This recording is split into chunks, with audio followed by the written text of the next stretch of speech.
বিপিএলে আবারও সেই বিধ্বংসী রূপে ধরা দিলেন ড্যাশিং ওপেনার তামিম ইকবাল। ব্যাটিংয়ে ঝড় তুলে নিজের আসল চেহারা চেনালেন খান সাহেব। সামনে থেকে নেতৃত্ব দিয়ে দলকে জেতালেন তামিম ইকবাল। ফরচুন বরিশালকে 7 উইকেটে জয় এনে দেওয়ার পথে খেলেছেন 46 রানের ইনিংস। এবারের বিপিএলে এটি দ্বিতীয় জয় বরিশালের। 3 ম্যাচে খেলে ডিফেন্ডিং চ্যাম্পিয়ন্সদের 2 জয় এসেছে দুর্বার রাজশাহীর বিপক্ষে। তামিমের আলো ছড়ানো দিনে বিপিএল সিলেট পর্বে আর কি ঘটলো, চলুন এই বিষয়ে বিস্তারিত জেনে নেওয়া যাক আজকের প্রতিবেদনের বাকি অংশে। কেটিভি ক্রিকেট চ্যানেল থেকে আপনাদের সাথে আছি আমি মাহমুদুর রহমান।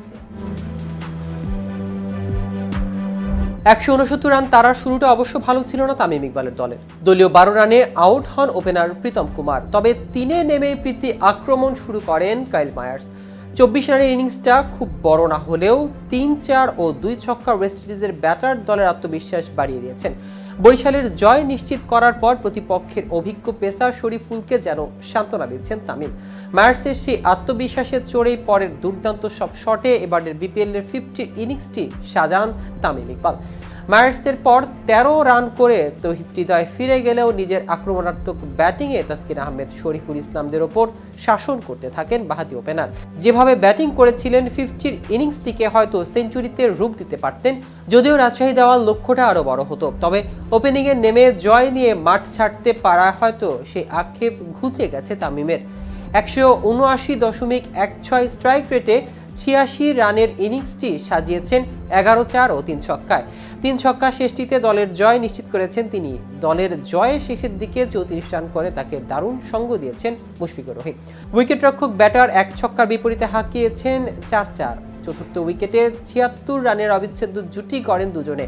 এদিকে বিপিএলকে সফল করতে ক্রিকেটারদের দায়িত্ব নিতে হবে বলে মনে করেন সিনিয়র ক্রিকেটার তামিম ইকবাল। লো স্কোরিংয়ের কারণে বিপিএলের সর্বশেষ কয়েক মৌসুম নিয়ে হতাশায় ছিলেন ভক্তরা। লো স্কোরিংয়ের জন্য উইকেটকে দোষারোপ করা হলেও স্থানীয় খেলোয়াড়দের পারফরমেন্স আশানুরূপ ছিল না। যেহেতু বিপিএল পুনর্গঠনের জন্য বেশ কয়েকটি পদক্ষেপ নিয়েছে বাংলাদেশ ক্রিকেট বোর্ড, তাই তামিম মনে করেন বিপিএল সফল করতে খেলোয়াড়দের দায়িত্ব নেওয়া দরকার। তামিম বলেন, টুর্নামেন্ট কেমন হবে সেটি নির্ভর করে খেলোয়াড়দের পারফরমেন্সের উপর, এটা আয়োজকদের উপর নির্ভর করে না। কারণ সুযোগ সুবিধা, সেরা উইকেট, সেরা ধারাভাষ্যকার, সেরা ক্যামেরা ও সেরা প্রযুক্তি দেওয়া আয়োজকদের কাজ। যারা দায়িত্বে আছেন এগুলো তাদেরই কাজ, কিন্তু তারা কখনো ম্যাচ নিয়ে কোনো সিদ্ধান্ত নিতে পারবে না। সেটা 200 রানের খেলা হোক আর 60 রানের, সেটার দায়িত্ব নিতে হবে দল ও তার খেলোয়াড়দের। এর বাইরে যা কিছু হোক এগুলো আয়োজকদের দায়িত্ব। তারা যদি তাদের কাজ ভালো করে, আমরা যদি আমাদের কাজ ভালো করি, তাহলে এটি একটি সফল টুর্নামেন্ট হবে। বিপিএল ক্রিকেটে আরো বেশি বিনিয়োগের উপর জোর দিয়েছেন তামিম ইকবাল। তিনি বলেন, বিপিএল পরিবর্তনের চাবিকাঠি হলো ক্রিকেট এবং টুর্নামেন্টে আরো বেশি বিনিয়োগ করতে হয়।